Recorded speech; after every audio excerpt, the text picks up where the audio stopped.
বসেন বসেন মিসেস রহমান, বলেন আপনার জন্য আমি কি করতে পারি?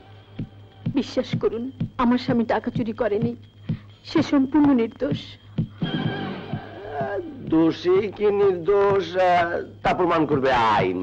দয়া করুন সাহেব, একমাত্র আপনিই পারেন আমার স্বামীকে মুক্ত করতে। রাইট রাইট, একমাত্র আমি পারি রহমান সাহেবকে মুক্ত করতে।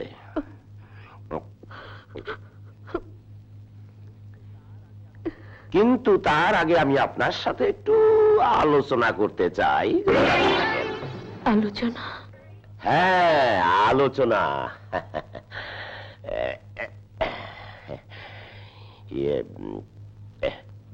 যে আলোচনা আপনি আর আমি ছাড়া কেউ জানবে না, কেউ শুনবে না। সমস্ত বাড়ি খালি, আমার স্ত্রী আর মেয়ে ইন্ডিয়া গেছে বেড়াইতে।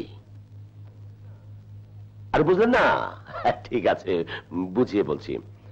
রহমান সাহেব এখন হাজতে, তাকে জামিনে আনতে হবে, টাকার দরকার। আমি ছাড়িয়ে আনবো।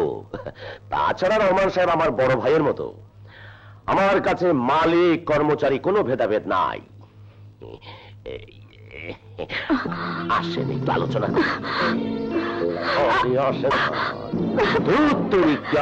চলেন, আলোচনাটা সাইজা ফেলায়।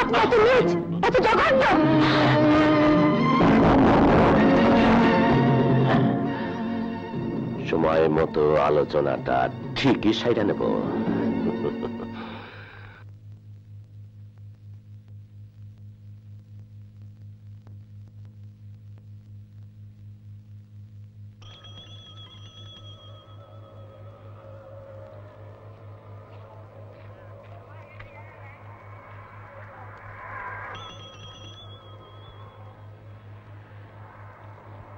টাকা তোর ফিরাইছে, টাকা তোর, টাকা চোর।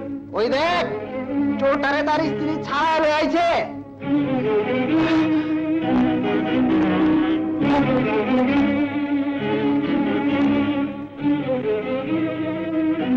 ওই তোরা সবাই শুই না রাখ, অহন থেকে এলাকার সবাই সাবধানে থাকিস, চোরটা কিন্তু ফিরাইছে রে।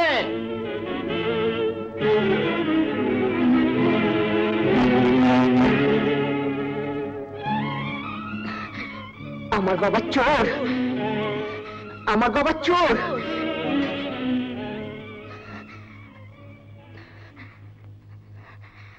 আমার বাবা চোর। আমি জানি কে আমাকে এত বড় বিপদে ফেলেছে। তোমার কাছে, বাচ্চা সোহেলের কাছে, এমনকি এলাকার সমস্ত মানুষের কাছে আমাকে চোর হতে হয়েছে। ওগো, সবাই তোমাকে ভুল বুঝলেও আমি তো তোমাকে জানি। না হানু, না, আমি ঠিকই বলছি। এখন থেকে সবাই আমাকে চোর বলে ধিক্কার দেবে, তা আমি সইতে পারবো না, আমি সইতে পারবো না, আমি সইতে পারবো না। হ্যাঁ হ্যাঁ, যে আজ আমাকে চোর বানিয়েছে তার সাথে আজই আমাকে বোঝাপড়া করতে হবে। আমি তোমাকে যেতে দেবো না। তুমি কিচ্ছু ভেবো না, আমি এক্ষুনি আসছি।